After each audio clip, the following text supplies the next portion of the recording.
மெய்யினுள் ஓர் சரணாலயம் ஆனந்த மெய்ப்பொருளில் அருளியது 90. பேரொளி நஞ்சு. கற்ற கல்வியை வைத்துக் காரியமாக்கிக் கொள்ள நினைக்கும் மடையர்களே, கற்ற கல்வி எதுவென்று அறிவாயோ மடையர்களே.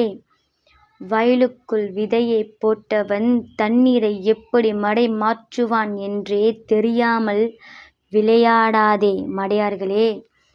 வான்புகழ் பாட வந்தவன் விண்ணோர் போற்றும் விண்ணவன் அவன்.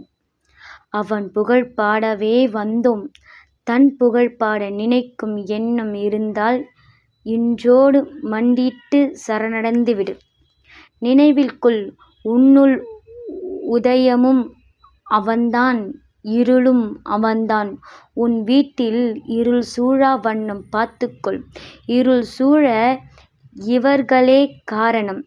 குரு நிந்தை, பேராசை, பழி, புகழ், பட்டம் இவை அனைத்தும் உன்னை அழிக்க நீயே குருவிடம் கேட்காமல் கொடுக்கும் தண்டனை.